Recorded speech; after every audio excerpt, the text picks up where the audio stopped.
la Maëlys du montage. Je me suis rendu compte que dans la vidéo, ici même, il y avait une photo de mon copain et moi. Et mon copain ne souhaite pas être en vidéo. Du coup, j'ai mis une petite citrouille. Voilà, j'ai mis un petit truc par-dessus.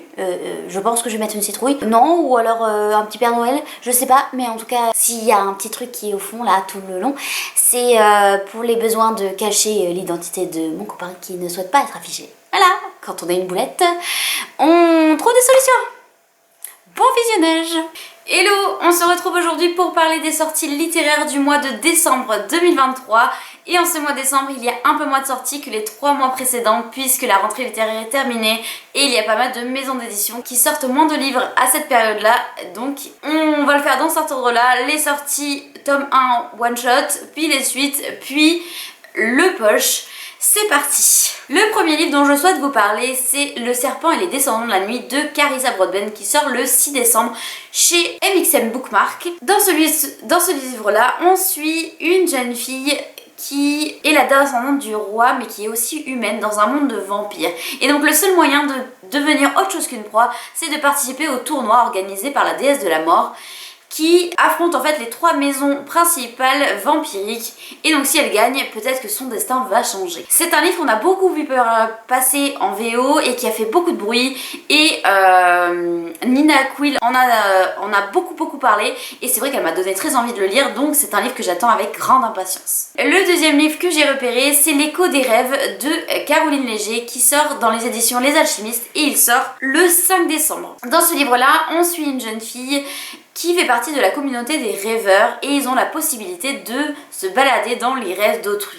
Sauf que elle est, malgré le fait qu'elle soit promis à un avenir brillant, elle décide de faire partie d'un cirque itinérant, sauf que sa sœur, 8 ans plus tard, vient la voir pour lui demander de revenir au domaine familial puisqu'il y a une enquête. Alors moi, on me dit fantasy où ils peuvent aller dans les rêves et on me dit enquête, je me dis mêler les deux, ça peut être génial. L'objet livre et enfin la couverture et le travail éditorial est magnifique, j'adore la couverture, j'ai hâte de pouvoir le lire et de lire le second tome.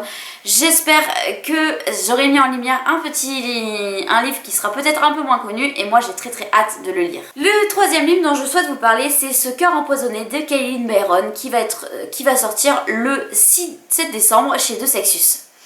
Dans ce livre-là, on suit une jeune fille qui est capable de faire croître les plantes et Briseis, elle va récupérer une maison, un héritage pour elle et ses mamans et c'est l'occasion de pouvoir contrôler ses pouvoirs.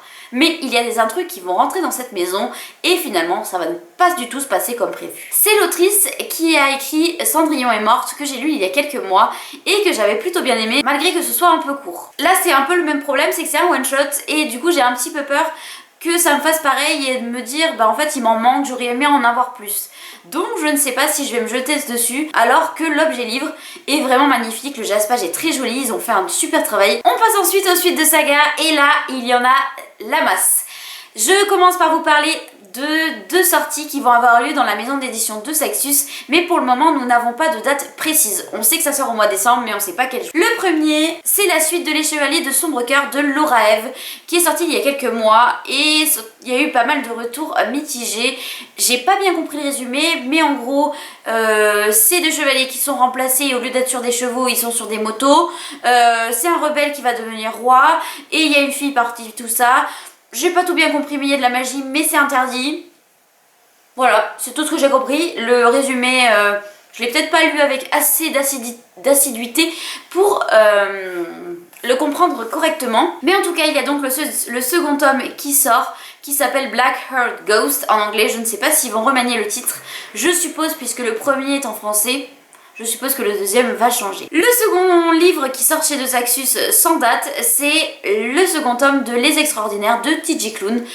C'est un livre où j'ai pas du tout regardé le résumé, je suis désolée, mais quand il s'agit de TJ Klune, je ne veux pas savoir de quoi il en retourne. J'aime être embarquée par sa plume et par ses idées farfelues et ses personnages hauts en couleur. Et donc celui-là, à mon avis, ne va pas faire tâche puisque les 2 livres que j'ai lus pour le moment de lui, je les ai adorés et je pense que je vais me lancer dans toutes ces sagas sans vraiment savoir de quoi il en retourne. Ensuite je vous parle de 2 suites de sagas de romances qui vont être publiées chez Hugo Roman et qui sortent tous les 2 le 6 décembre. Je parle du second tome de Twisted Game de Anna Wang et le 4e tome de Rebel University. Je ne connais pas les résumés puisque cela ne m'intéresse pas particulièrement, mais je souhaitais vous donner l'information pour ceux qui sont friands de ce genre là. Ensuite dans l'ordre chronologique nous avons le 7 décembre la suite de Heartstopper de Alice Oseman qui ce sera donc le tome 5 et c'est une saga de romans graphiques dans lequel on suit 2 adolescents qui ont des problèmes d'adolescents et qui surtout se découvrent une sexualité dans lequel il y a des sujets importants qui sont abordés et que je trouve fait toujours avec beaucoup de douceur et beaucoup de justesse. Donc j'ai très hâte de me lancer dans ce 5e tome. Ensuite, chez De Sexus sort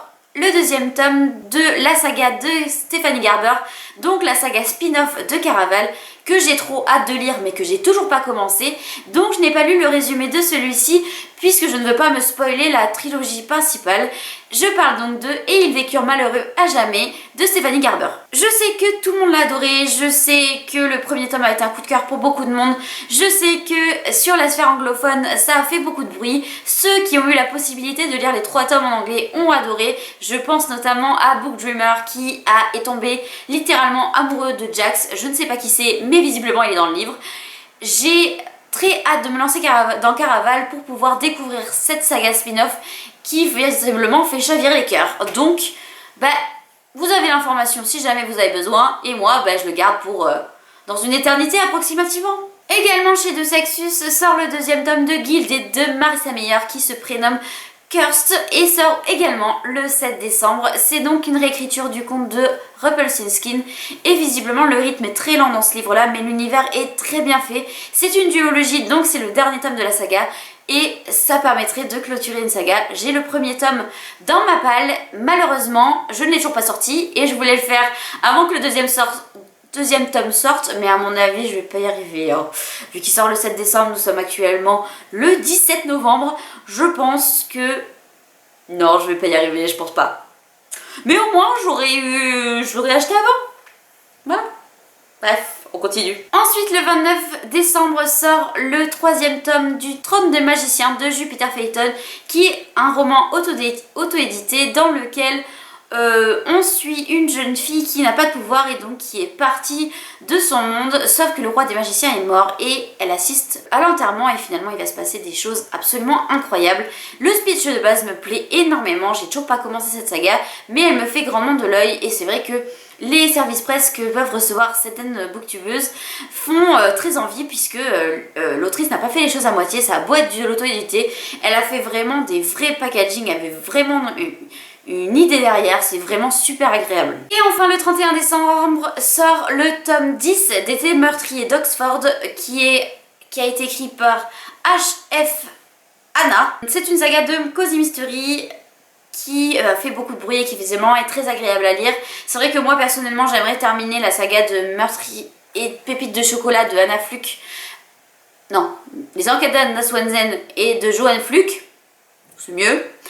Avant de me lancer dans celle-ci parce que visiblement c'est assez similaire tout en étant très différent, mais c'est des Cozy Mystery tous les deux et donc du coup moi j'ai une préférence pour celui-ci, donc j'attendrai d'avoir fini cette saga là avant de m'engager dans celle-ci. On finit la vidéo avec la seule sortie poche que j'ai repérée et il s'agit de Rien ne m'échappe de Kimberly Bell qui sort le 6 décembre et c'est un thriller d'après ce que j'ai compris, je n'ai pas lu le résumé et c'est un genre littéraire que j'ai envie d'aborder puisque j'en ai très peu et ça me tente bien et je l'ai vu passer sur pas mal de comptes Instagram et pas mal de chaînes et j'aimerais vraiment m'y pencher et donc c'est pour ça que je l'ai rajouté dans ma wishlist. Voilà, je vous ai présenté toutes les sorties littéraires que j'ai repérées. Si ce contenu vous a plu, n'hésitez pas à liker, commenter et à vous abonner pour ne pas louper les prochaines vidéos.